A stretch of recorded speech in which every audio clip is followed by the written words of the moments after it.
Hi everyone, we want to welcome you tonight to our Bariatric Support Australia live.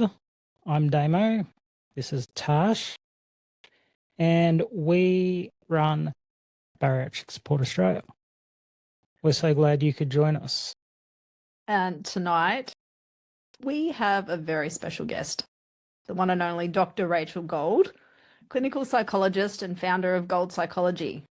Rachel specializes in supporting people with disordered eating, binge eating, and eating disorders, and she is passionate about helping people build a healthier relationship with food and with their bodies. So, Rachel, thank you so much for joining us tonight. So before we sort of get too into all the amazing questions that we've been sent, do you want to tell us a bit about you and your practice? What led you to caring so much about people's body identities and all that sort of stuff? Yeah. Well, thank you for having me back. It's really awesome to be here. I think I've answered this in the last one, but I think in short, I've been working in the world of eating disorders since doing my doctorate finishing up in 2013, and more getting to work with people struggling with maybe their relationship with food, loss of control eating, and body image concerns. I've come across more and more people using medical weight management interventions like surgery. And I am just over and over again really shocked how limited good evidence-based support is to help people pursuing, health promoting or life enhancing interventions like bariatric surgery, but not having support to understand their relationship with food in a really sensible evidence-based way. So I just think that this is such an important area. And just to mention, I've got two practices. So I've got my Gold Psychology, which has been operating now for 8 years, just turned 8. And I have Food and Weight Psychology, which is my new online baby. And I'm making low-cost resources and courses for specifically the bariatric and medical weight loss community. So really excited to launch my first masterclass tonight. So that's pretty special too. Yeah.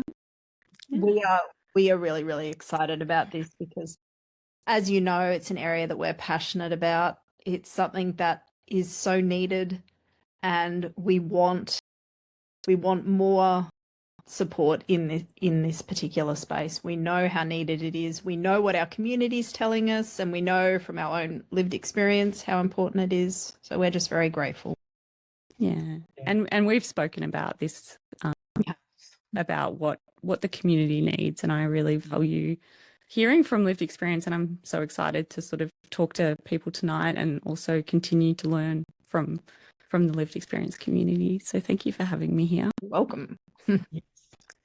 And for those of you who are watching, feel free in the chat text box, throw some questions up. You can chat with us while we're doing this.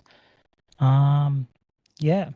So, Rachel, mindset and identity. I wanted to kick off with this because I think it is probably one of the biggest things that so many of us face, is that so often we think that once I look a certain way, I'm going to feel a certain way. Mm. And I know for me, that never happened. So I guess, how is it that mindset is so important when it comes to the way we see ourselves? Yeah, it's such a massive topic, but I guess like that idea of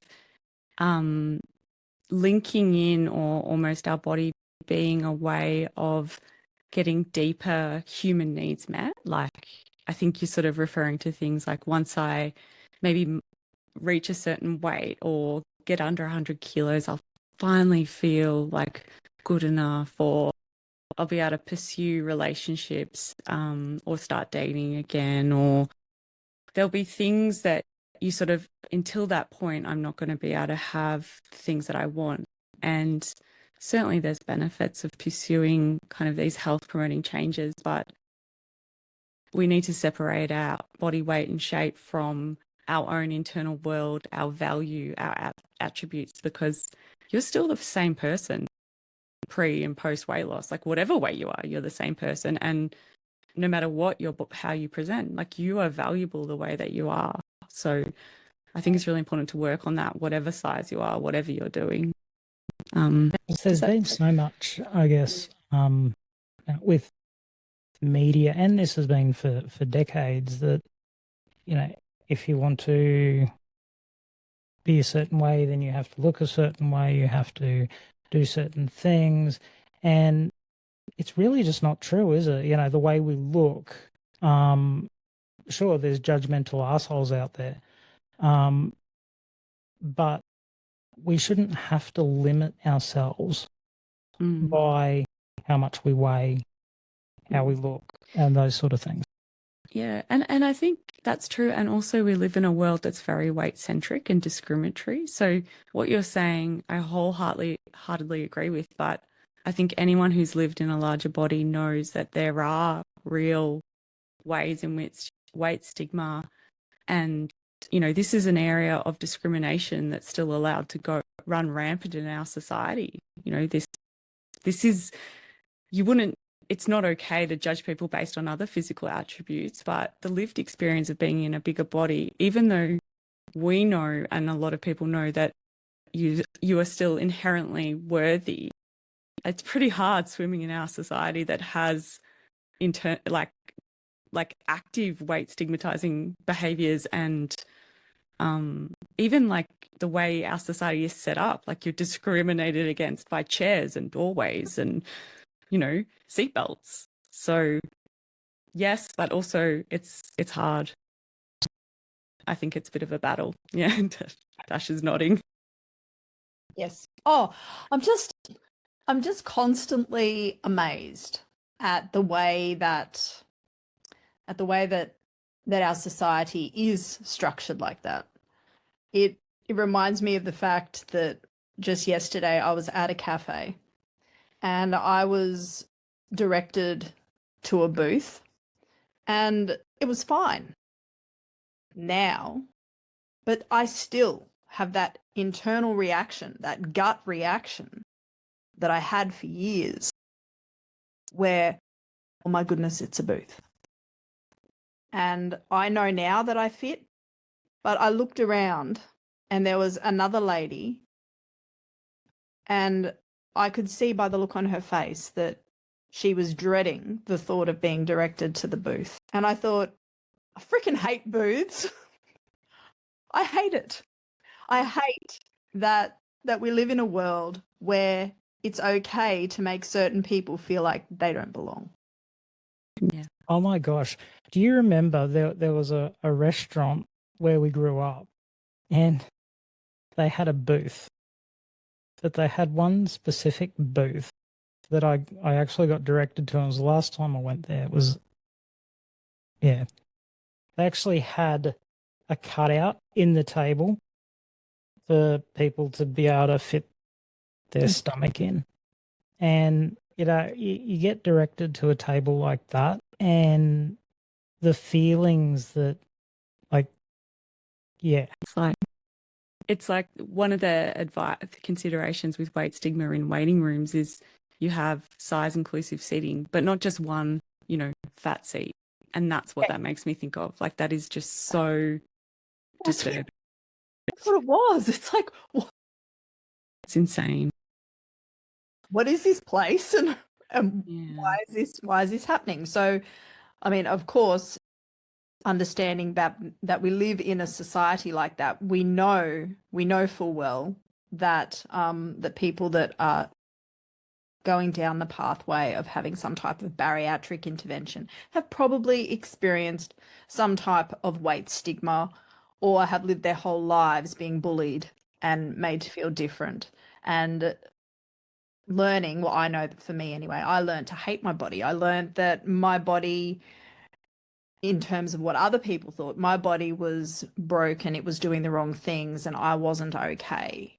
And that's very much how I felt. But how do we go from that mindset to a more healed mindset, hopefully prior to having surgery?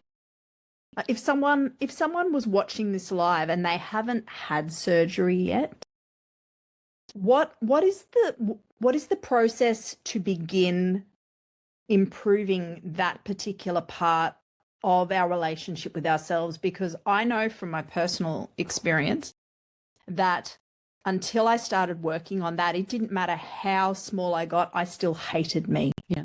And it's a form of, it's a type of trauma, I guess. Trauma is sometimes overused, but there's big T and small t traumas. So small t traumas are those repeated experiences of just being treated in a way that just hurts you to your core. And I guess what I would say is, firstly, when I'm working with someone, it's about making sense of it all to begin with. Like that what you've been through is not okay to begin with. Like even just talking about the fact, like what weight stigma is, I talk about aggressions from inanimate objects, and it's kind of a joke, but it's also like it's a joke about a very real thing of like, this is not okay, that you have been repeatedly told that yourself is not enough, that's not good. See, Louise has actually shared in the chat, I used to ballroom dancing in my larger body, and I recall getting a compliment. Yeah. That I was such a good dancer for someone so big. Yeah. And I wish that was uncommon. That kind of like conditional, like it's an underhanded comment. And how are you meant to have a strong sense of self-worth when you have all these repeated experiences? And that's just not okay. Like that, and I think we all know that here. Like that is not okay that you had that experience, Louise. Like that is not how you treat someone, and that's an indication of the other person and stigma in our toxic society. And that's where we start to create a new narrative, a new way of relating to that part of you that gets wounded. Love that. Yeah, there's a metaphor around inner child, and some of this stuff is really taken out of context, but the ages at which we're impacted, it's really important that we come in as a wiser, more knowledgeable adult to say, hey, like the part of you, Louise, that got treated that way and spoken to that way, like we need to let her know that she should never have been spoken to that way. And,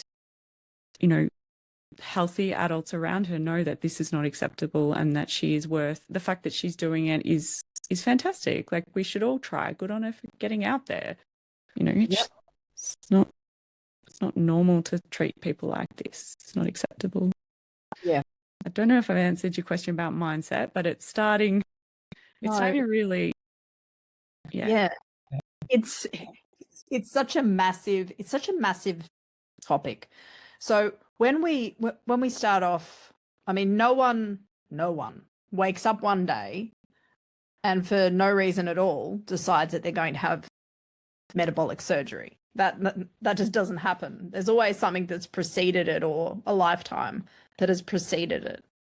So I guess for me, it's how do we get to a place where we're setting ourselves up for the best possible outcomes after the surgery?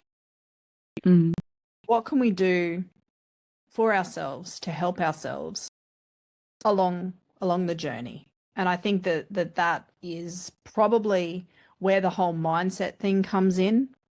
Correct me if I'm wrong, Damo. I think that is probably really what I guess we're trying to nut out and be able to at least just give something to our community so they can go, okay, well, here is something I can do. Here is something I can work on. How can I at least know that I'm setting myself up in this mindset as I go forward? And I think even, Tash, like that whole mindset, it's not a fixed mindset. It's an open, curious mindset. It's a mindset where you acknowledge that this is going to be painful and you'll have vulnerable moments. But what is it that is going to give you resilience. Why are you doing this? There's a lot of talk of non-scale victories. I think that's a lovely thing to help you start to think about in terms of the deeper reason why you want to do these actions. And it's okay if some of it's about, enjoying the privilege of being in a smaller body or looking different. That's completely fine. But, I think it's also most people have some really deep reasons for why they want to do this act of self-care and improve the quality of their life in a really big picture. Yeah, I love that. Seeing bariatric metabolic surgery as an act of self-love, self-care, as a means to helping ourselves to be able to become who we're wanting to be.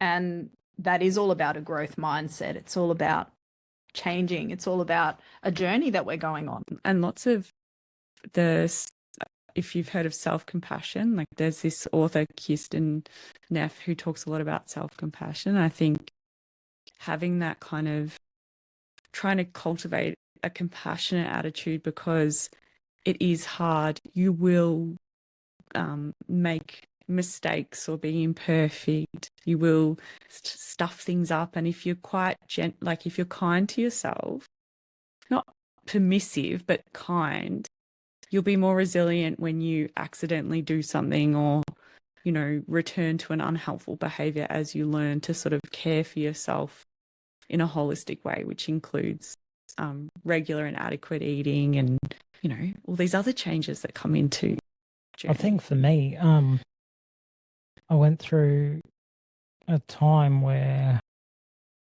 I hated the fact that I'd had surgery, that I'd needed to have surgery. I hated everything about it. But then I felt so guilty because I'd spent so much money on it. It was, money that, my family had to help me with raising the funds for it. And, I was like, I'm feeling so ungrateful now.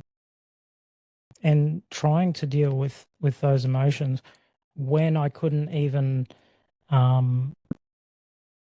do some emotional eating like I used to be able to. That was really hard. It was like, oh my gosh, I can't even comfort myself with food anymore. And I think what you said about being open-minded and being willing to explore those things, I think that's something that I needed to hear at the time, that, yeah, you're going to have these thoughts, you're going to have these times. That's okay. It's normal.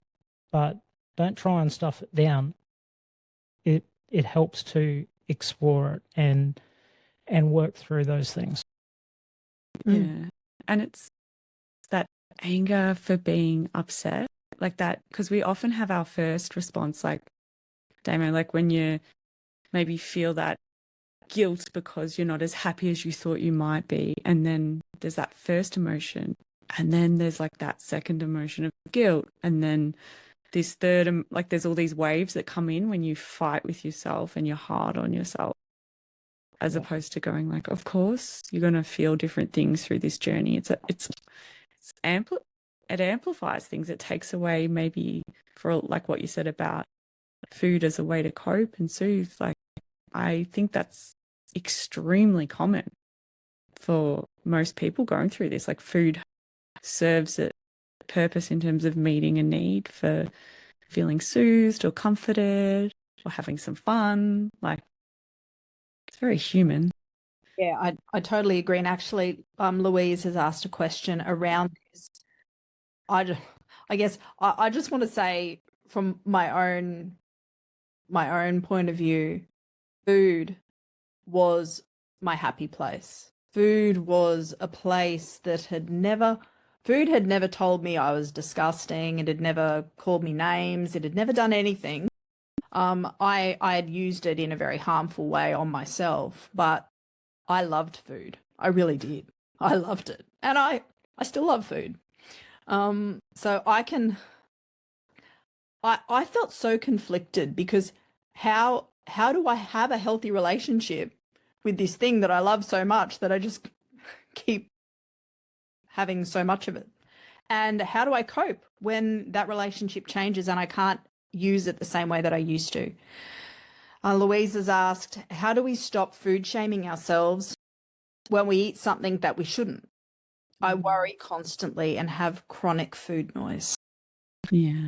Oh, Louise, I think you and so many others, right? Like this is every intake I do to some extent. But I guess there's a few parts to it. One is around this idea of what post-surgery eating can look like, and that it's really important to understand that there needs to be, in the long term, like a way to fit foods that bring joy and enjoyment and pleasure into your life. So rigidity, I'm sort of wondering about the foods you shame yourself for eating. Like if you have, like it's important to include the foods that you like into your diet if you can tolerate it. Sometimes people go through different challenges with tolerances and things like that. But I think once you develop a bit more flexibility in giving yourself permission to consciously enjoy things that bring you satisfaction, both physically, but also mentally and emotionally,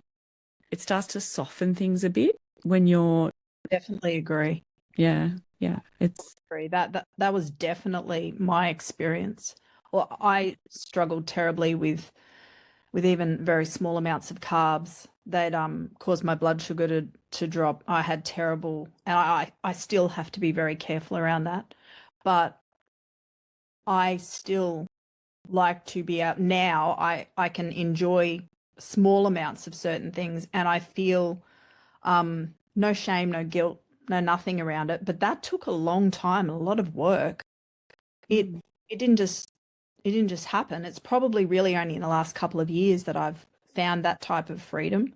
It was hard. It was hard to walk through that and understand why I felt so bad about it. And I guess also, Tash, like for a lot of people, it's not that you eliminate the shame or guilt. It's that I like this idea of we can't stop our first kind of response to things sometimes. Like we might, if we've had a lifelong struggle with food, because that can be decades, you might always have a sort of an emotional reaction after something, like after eating something, or, there'll be these automatic responses. So what I would say is sometimes it's noticing that and then practicing a response after your very first response. So if you eat some chocolate and you're used to feeling really beating yourself up for it, just go, oh, okay, I've noticed that's a critical, harsh thought. And I think I want to practice just being like, hey, I'm human.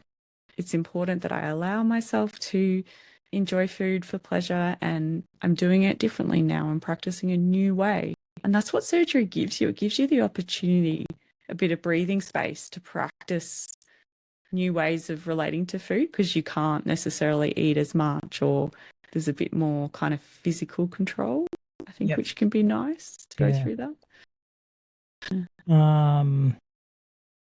Thing that comes up, a term, I guess, that comes up quite often, and I'd never heard of it until I'd had weight loss surgery and been around some of these pages. Can you explain a little bit about what body dysmorphia is? Yeah, absolutely. So there's three terms around body image, and I just did a presentation about this at the surgical conference in Canberra, and I've got a recording on my website on it actually as well. So it was delivered to professionals, but I really love this topic. And if we think about body image, there's normal body image distress, which is sort of feeling like negative thoughts or feelings about your body.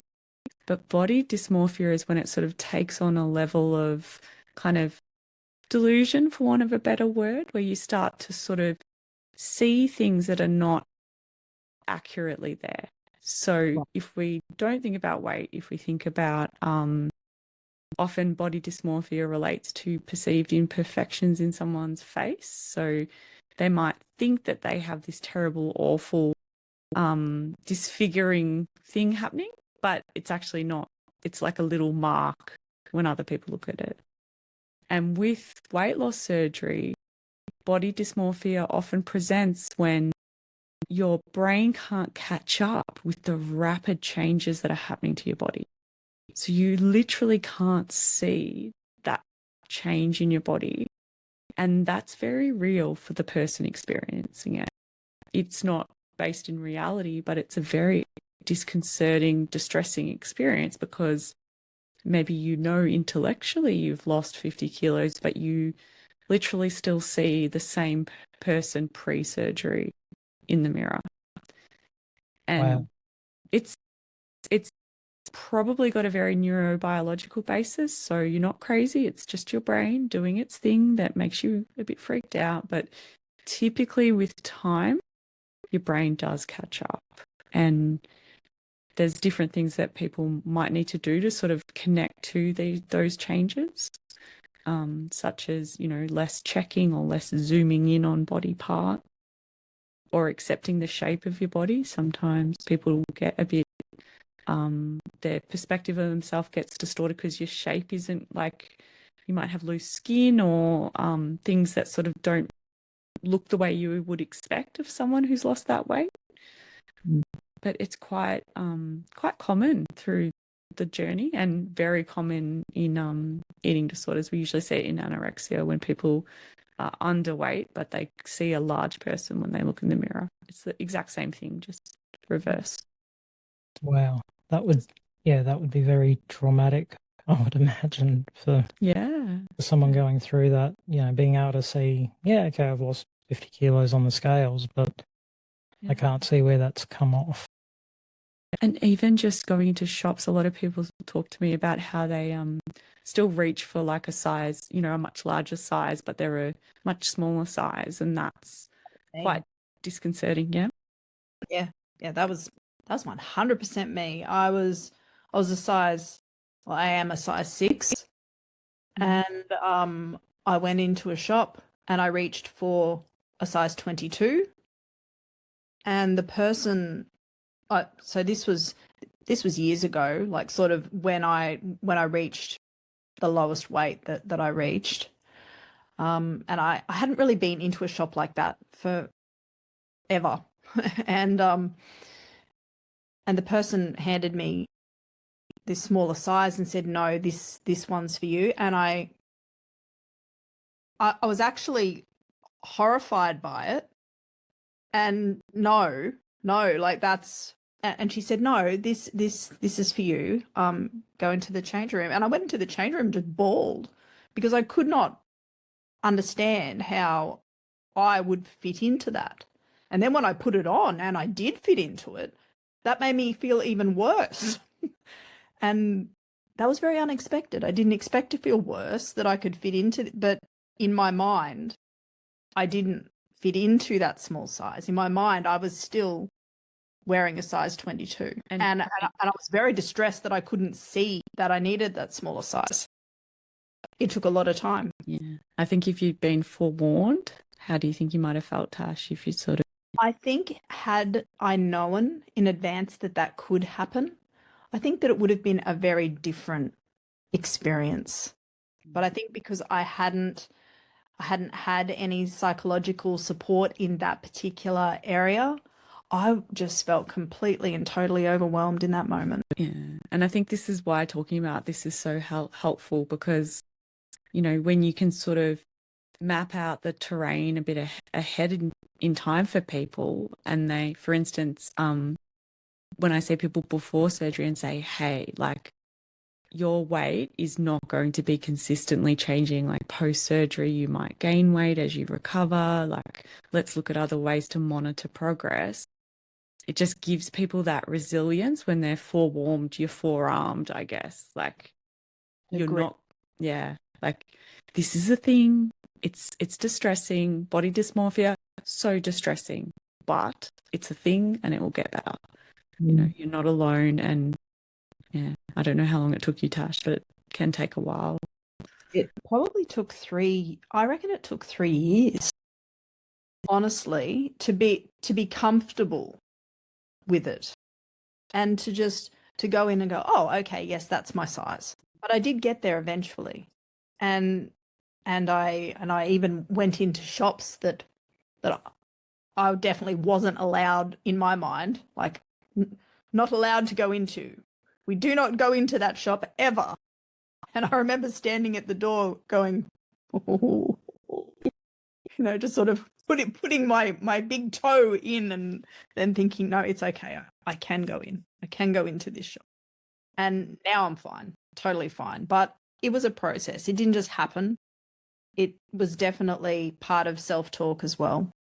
Just allowing myself to feel okay with being in those places that society had definitely shut me out of. Yes. And it's such an adjustment, I think, too, like giving yourself that compassion around the fact that you've been living in a world where that was not okay and you were sort of rejected or not permitted entry into these spaces, and now you can, but you're still you. So right, that's confusing. It is. It was very, very difficult to navigate that. We've had a question come in from Annalise here. I find myself not wanting to eat and becoming extremely hungry because I'm overthinking what I'm allowed and not allowed to eat. Constantly anxious about how many carbs, sugar, protein is in something. Not finding joy in food. My brain tells me that if something isn't protein-based, that it's bad for me and that I'm going to gain masses of weight again. So my intake is mainly fluids. How do I go about getting around this? Yeah. Annalise, I'm sorry to hear that. And I guess it's really understandable because, without knowing your history, I might imagine that this is super important, right? Like you've invested in your health, you've had surgery, and whether there was stuff that predates this too, like sometimes this stuff makes us people vulnerable after surgery. But I think what's happening is that there's a lot of fear about maybe it not working or that you might do something wrong or you might fail. And that heightened state, it raises the stakes and it becomes this huge kind of mental battle. So firstly, like you make a lot of sense, and I would say, maybe there's a lot of value in just creating like a bit of a pattern to your day with eating, and there's it doesn't have to be fancy, but I think creating a regular schedule of eating informed from your dietetic team or from a good resource, and then working with sort of that self-talk around like, I need to nourish myself. It doesn't need to be perfect. I just need to be consistent. I need to trust the process. I deserve to be fed. Like a lot of that really kind, soothing self-talk, and understand like I'm trying to do the right thing, but fear is driving me into rigidity and restriction. And the problem is that's where we get, and this is a term that will wig people out in this space, but that's where we get atypical anorexia coming in. And that might be a really weird term to digest, but that's when you are not able to fuel yourself adequately for a post-bariatric diet, but because of this fear of failing or not losing enough weight, regaining. So, yeah, definitely. Can you explain that term? Because I know that people may not have heard it before in a bariatric space. Yeah, it's so firstly, anorexia is it's called a restrictive eating disorder, and it's where people don't eat adequately, and they have body dysmorphia, so they see themselves typically as bigger than they are. They have a distorted sense of their body, and there's intense fear of weight gain or in bariatric not losing enough weight. So that's sort of what it is. Historically, it's been served with a side of weight stigma. So even just out of the bariatric population, and there was a weight criterion where your BMI had to be under 18.5, which is garbage. Even most people with anorexia these days, they don't meet the weight criterion, and that's where the discriminatory term called atypical came in. But essentially, post-surgery, if you're in a point where you are not fueling yourself adequately, you're restricting really intensely, you're not seeing yourself as you are. It's becoming really, really, really rigid. That's moving into that atypical category. And the thing is, and there's research on this, that people who are in that category are actually at more medical risk than the typical range. So what can happen if we don't fuel ourselves well is that our bodies start to fall into dysfunction, our cardiovascular system, electrolytes, blood pressure. So it's really important to understand that just because you exist in a larger body or not a small body doesn't mean that you can't have this experience. And we know, anyone who knows this area well, is that you cannot see an eating disorder by looking at a body. That is just the most unreliable way of understanding what an eating disorder looks like. And bariatric surgery can really set this stuff off for some people and make vulnerable people slip into this stuff. So yeah, I mean, it's not something that I've particularly spoken about before, but probably for 3 years after I had my surgery, I was terrified of regaining the weight, and I would regularly only eat one meal a day or maybe one meal every second day for quite a lot. And people didn't know because I could hide it.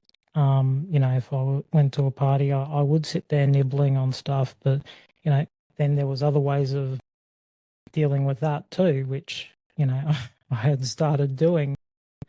And it was really only those that were really close to me that knew that nearly everything that I put in my mouth came back out my mouth. And, I had to get help for that. I realized how bad it was getting when, there were cardio issues going on and different things. And, if it hadn't have been for that support network that I had sort of fallen into from other things, that then I suddenly started opening up about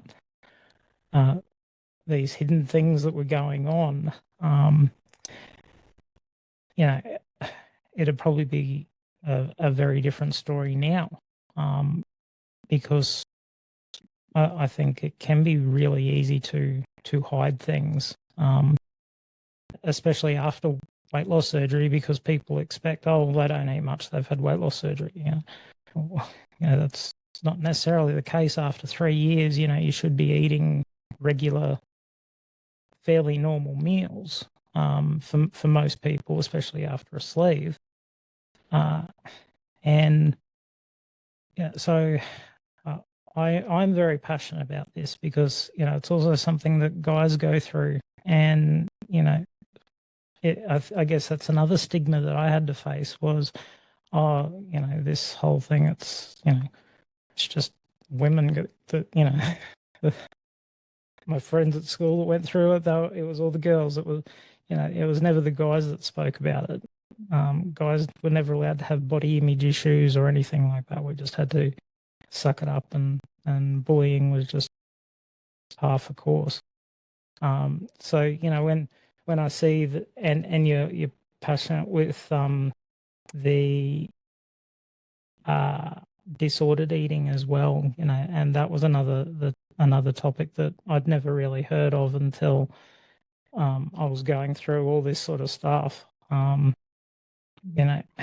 mean, Tash and I'd said to Tash a long time ago that, in some ways, I felt like the weight loss surgery gave me an eating disorder.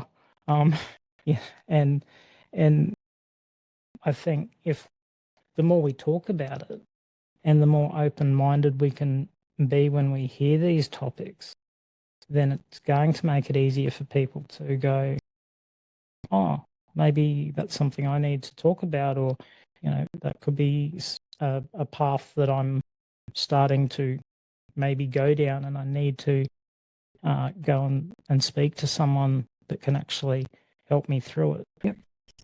Yeah, and every time it's spoken about, Damo, and particularly as a bloke, like, you're making it more okay for people to go, hang on a minute, like, I'm seen, I'm valid, this is not okay that I feel like I'm not allowed to feed myself regularly, that I have to resort to these behaviors and strategies to sort of manage the fear of inadequate weight loss or weight regain. Like, because yes, there's changes to your eating patterns post-surgery that can be health promoting. It's functional but flexible dieting. But to optimize this surgery, it doesn't mean that you should be falling down, like, not that it's your fault, but like if you're falling down that really restrictive eating, that dysfunctional pattern, then this could be, an eating disorder or disordered eating, and you deserve good care and treatment.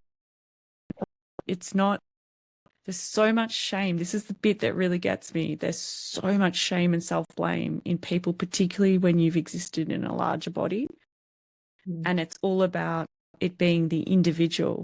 And that's not okay, because just because your body shape is a certain way doesn't mean that your mental torture is not as valid. And there's treatment that will work. There's things that help. That's the bit that is really important to keep in mind when we talk about this hard stuff, is that psychologists and dietitians, we know how to help with this stuff. We just need to know, we need people to be able to self-acknowledge that this stuff's happening. Yeah. Yeah. And it happens in the bariatric space all the time. All the time. I get so many DMs, so many messages from people that are just absolutely terrified or feeling just like they are failing just so profoundly, because the scales have fluctuated a little bit. And I know I was there myself. And for me, I had to learn self-compassion. I had to learn self-care, and I had to stop equating my worth to a number, because that number will fluctuate every month, every year. Those things can change, but my self-worth, our self-worth doesn't change, and it's not dependent on that. We're worthy just because we are. And it's something that I didn't used to understand, but when I was stuck in disordered eating and in that shame spiral, it was just so incredibly hard to see a way out. But it's good to know that there is help. Yeah. And we haven't touched on this, but I think, if there's other questions, that's fine. But I guess I just also want to flag that disordered eating can also be driven by things like undiagnosed neurodivergence, so things like ADHD and autism. That was our next question. Because so emotional eating and food noise,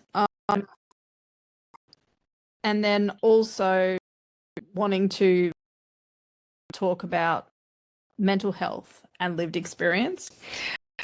People ask a lot how weight loss can exist within the, like, how do we manage those, like our neurodiverse conditions within the weight loss surgery sphere? Like, does it affect things? And all of those. Just all the things. My goodness. All the neurospice, Tash. Yeah. All the neurospicy. All of it. Which means neurodivergent if you don't know, but like, or neuro. Yeah.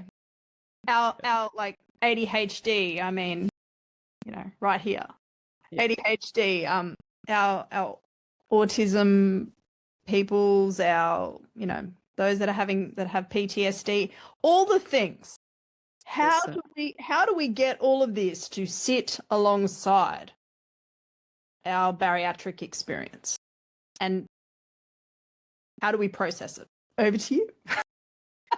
And here's my one succinct answer. No, we spoke about ADHD, trauma, weight stigma, and body image at the conference, and this neurodivergence is huge in this area. So I've just saw in Victoria say interoceptive awareness. So, understanding your own internal world is harder when you're a bit neurospicy. There's often dysregulation in understanding hunger cues, emotions, even a lot of people, when the food is taken away, you might realize, oh gosh, that was actually not just emotional eating, it was regulatory eating, like eating crunchy food, or this was how I managed my internal agitation or hyperactivity. It's can really the surgery can unmask the mask of neurodivergence.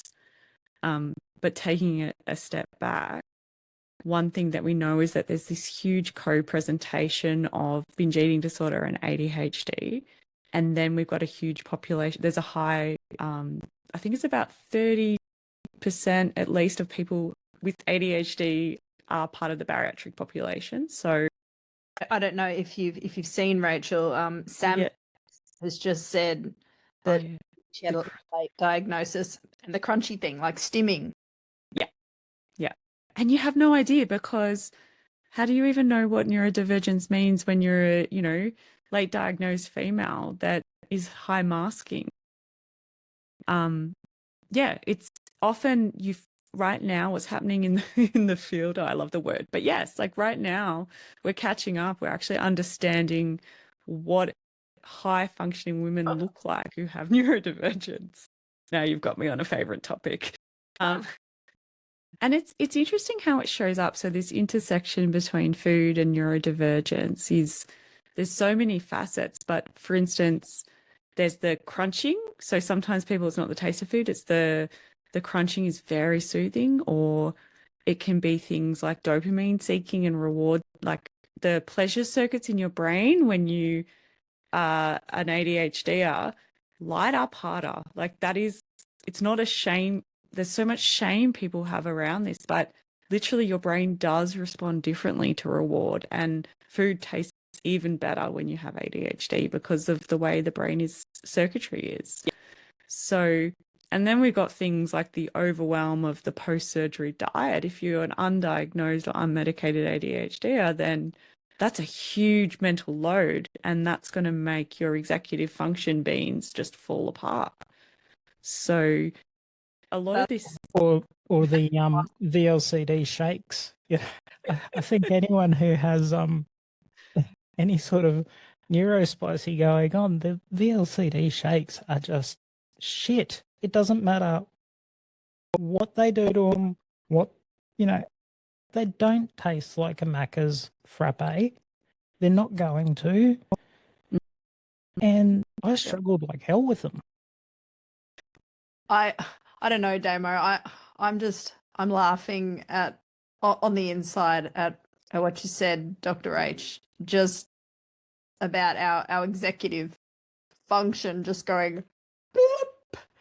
Mine did at 3 weeks post-op, because I couldn't have any of the things that I liked or wanted, or I suddenly realized, oh my goodness, I actually, like, my dopamine is not dopamining. And I remember very vividly my family came home with KFC and I just cried. Like, I just went into the room and cried because I suddenly realized, oh my God, I actually have been using food to cope with my life forever. Yeah. And also, it's valid. And there's so much shame when you blame yourself for needing more of the dopamine because your dopamine doesn't dopamine as well. Like that's part of that shame and judgment. It's like, no, that's not fair. Like, you have a different nervous system, a different brain, and we need neuroaffirming care that works with your system, which works with your strengths, and compassionate accommodations. Some people who have ADHD are not going to be able to follow the bariatric diet or a bariatric eating pattern that is as nice as they would like, as perfect as they would like, because executive functioning runs out.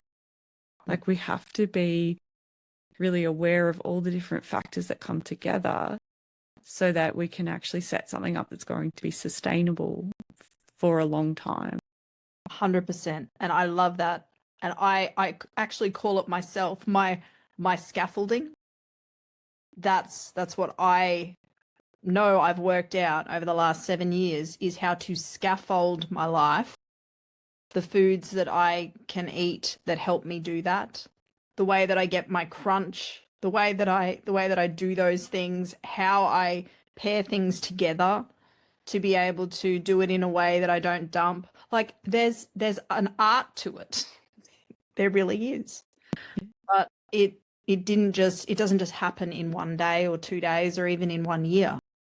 And we do have to be able to walk it out over a lifetime. Actually, it's interesting because I was in hospital last week for a thing, and whenever I go in, because I'm type 2, they want to put me on very restrictive diet and control the whole lot. And this time I just said to them, yeah, I'm not doing that. If you want me to eat from your menu, then you're going to open up the entire menu for me. I'm an adult. I'll choose what I eat. I've been managing my type 2 diabetes for a long time now, and I'm not even in here for treatment for diabetes. So you're going to unlock the entire menu. And they just sort of looked at me, and at first was like, oh, well, no. And I just said, well, my endocrinologist is upstairs. Get him to come down and have a chat with his. But it was all taken care of, within 30 seconds. They were just like, oh, no, that's not necessary, and unlocked it. And I didn't have any issues the entire week. And it was just like, it was really empowering because those menus take away so much that are my safe foods. And, if I'm sitting there looking at what they were offering on the diabetic menu, I said to Kim, you're going to have to bring my meals up. I'm not eating while I'm here otherwise. And, it just avoided so much, I guess, pain and discomfort. And I realize now how important sort of those safe foods are that we do know and love. And they can be really, when they're taken away, it can really shake our whole core, because it's like, well, what am I left with? Yeah, and it can come from so many different angles, like in terms of self-soothing or sensory profiles, or even just feeling disempowered and someone having control over you. That can be sort of a trauma trigger as well. Like there's so many different facets to this, and that's why if you're having a hard time, don't turn to judging yourself and being hard on yourself. That's where we've got to turn into a more curious, open mind of like, well, it's not just about self-sabotage. It's sort of more what's underneath that. Why am I sabotaging my journey? Maybe there's actually something really valid underneath this, and that's going to help you actually deal with it more effectively. Yeah. I think that's great. And, it's such a huge, when you start talking about it, it's such a huge sort of topic, isn't it? Like, because it's not a one size fits all. And I think that can be the problem we face with sort of the bariatric pre-op, post-op diet. It has always tended to be a very one size fits all. This is what everyone does, and this is what you will do. You have to do, and it's like, there are options, people. There are options. And we're seeing some amazing surgeons and dietitians that are working together now to give people options, so that it's not just the, this is how you have to do it. And even just that open-minded attitude of, okay, this is what we suggest as the optimal kind of thing. But if that doesn't work, the choose your own adventure of kind of like, oh, how do we accommodate this in a way that's good enough given who you are as an individual, with all the complexity that brings, because we're all complex in some way, whether it's neurospice or a bit of trauma, or it's normal to be that way. We have our own little sprinklings of whatever it might be, and it's good to know that there are health professionals, allied health professionals, who are willing to, I don't know, rip off the Band-Aid or pull back the curtain and actually look behind and think, oh, okay, well, maybe I could adjust this or change that and make the whole experience just that much easier and that much better for people. Yeah. Now, Rachel, you said you've got some resources that you're uploading to your website, and do you want to tell us a little bit about those? Yeah. So I'm a psychologist and I am not a tech person. So I've educated myself on all things tech this year because, as both Tash and Damo know, I really get distressed that people are not having access to support in this space, and that there's a lot of exclusion, I think, for people in the bariatric space in entering kind of the eating disorder services or any other services. There's just a lack of kind of awareness. So my first step is to offer a masterclass, which is essentially a video of me providing some really sensible, solid tools around managing overeating. So it's called Ending Overeating. And I'm going to give like a coupon to Tash and Damo for you to give to the community. But my goal is to provide resources around how to kind of work with these common challenges like that self-sabotage of overeating. I've got stuff on, I've got some a question around reflecting on overeating as well that's just free. And then given the response today to the neurodivergence, I love working with the neurodivergent community. So I'm probably going to start adding stuff around that, even just some education. But if you like, I love ideas as well. Like as Tash and Damo, you know, I want to even think about things around what to keep in mind before surgery. So if anyone in the community has ideas about what they think would be good, sort of low, like short but value-packed kind of masterclasses, I think that's where I'll start, because I think that can help people figure out what's going on, get a bit of clarity, and then even to take that to their own psychologist can be really good. And so what I really appreciate about that is that it's coming from a psychologist, coming to us, going, what do you guys value? What do you need? Rather than so often we have people come and say, this is what you need. And you know what? Sometimes it's great. Sometimes it's like, well, yeah, but we're really worried about this. Yeah. And so I really appreciate the fact that you're coming to our community going, you know, what do you guys need? Yeah, so someone here Leanne has said a pre-op masterclass would be amazing so we can mentally prepare in an educated way for what's coming. Totally agree. Yeah. And I think that's the thing, because I learn from, it's a two-way street with I feel as a psychologist. Like I've been doing this for 15 years of clinical practice, but I love the two-way street and the way that I get to grow too. And even before launching this, I've sent this out to a lot of my current clients and said, give me reviews, tell me what you think. So, you know, I really enjoy it. And I think it's important that we keep listening, because the bariatric community is so underserviced, and I think that really needs to change. Yes. Yeah. And for everyone that's watching, we're going to include those links in an email that I'll send out tomorrow. So you get the links with the coupon and all that, so you can check out Rachel's websites and, you know, really go on a deep dive. And, you know, I think it's great to support people that are supporting us as well. And so, Rachel, thank you so much for sharing your time with us tonight. I think it's been an excellent conversation, really important, and I know that this is going to help so many people in our community, and I can't wait to get this up as a podcast as well. Oh, thanks. It's lovely to chat to you both, and to meet everyone else too who came on tonight. So yeah, thank you so much for having me on again, and I'm always happy to come back. So Yep. And you will be, because we'll be asking you to. All right, guys, thank you so much for joining us, and we'll be in touch with our announcement for our next live next month.